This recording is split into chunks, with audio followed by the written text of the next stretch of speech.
সাম্প্রতিক সময়ে ভারত-বাংলাদেশ সম্পর্ক নিয়ে প্রশ্ন উঠেছে। বাংলাদেশের অনেক নাগরিকের মনে এখন এই প্রশ্নটি প্রধান।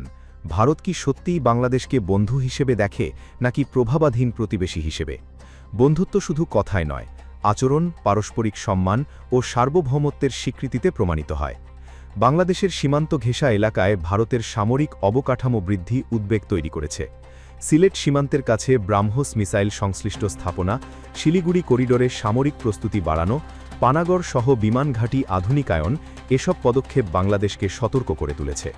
ভারত এগুলোকে নিজস্ব সুরক্ষার প্রয়োজন বলে ব্যাখ্যা করলেও প্রতিবেশী দেশ হিসেবে এমন সামরিক সক্ষমতা বৃদ্ধি আস্থার পরিবর্তে সন্দেহ বাড়ায়।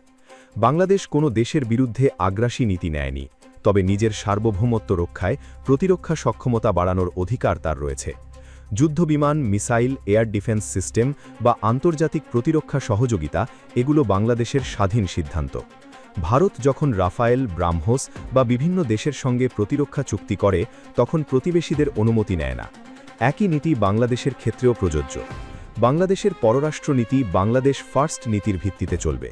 চীন, যুক্তরাষ্ট্র, তুরস্ক, জাপান, উপসাগরীয় দেশ সহ সবার সঙ্গে সম্পর্ক গড়বে সম্পূর্ণ জাতীয় স্বার্থ অনুযায়ী। এতে কোনো দেশের অস্বস্তি বা খুশি এর কেন্দ্রবিন্দু হতে পারে না। তবে এতদিনে এটা পরিষ্কার হয়েছে যে বাংলাদেশ কোনো ব্লকে যাবে না, কারও অধীনতাও মেনে নেবে না।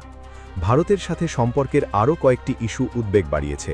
সীমান্তে সাম্প্রতিক পুশ-ইন ঘটনা কূটনৈতিক শিষ্টাচার বিরোধী। সন্দেহভাজন ব্যক্তিদের পরিচয় যাচাইয়ের জন্য কূটনৈতিক চ্যানেল রয়েছে।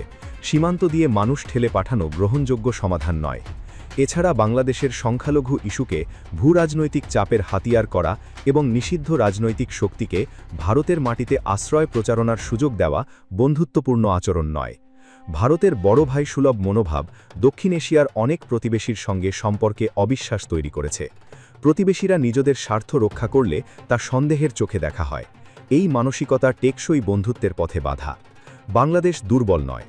বঙ্গোপসাগরের কৌশলগত অবস্থান, জনসংখ্যা, অর্থনৈতিক সম্ভাবনা ও ভূরাজনৈতিক গুরুত্ব তাকে শক্তিশালী করেছে। বাংলাদেশ যুদ্ধ বা সংঘাত চায় না, কিন্তু আত্মসম্মান ও সার্বভৌমত্বের প্রশ্নে কোনো আপোষও করবে না। ভারত যদি সত্যিকারের বন্ধুত্ব চায় তাহলে সমমর্যাদা, পারস্পরিক সম্মান ও অভ্যন্তরীণ বিষয়ে হস্তক্ষেপ না করার মাধ্যমে তা প্রমাণ করতে হবে। বাংলাদেশের বার্তা স্পষ্ট: আমরা শান্তি ও সহযোগিতা চাই, কিন্তু নিয়ন্ত্রণ বা প্রভুত্ব নয়। সার্বভৌম সিদ্ধান্তের প্রতি সম্মানই পারস্পরিক আস্থা ও টেকসই সম্পর্কের ভিত্তি হতে পারে।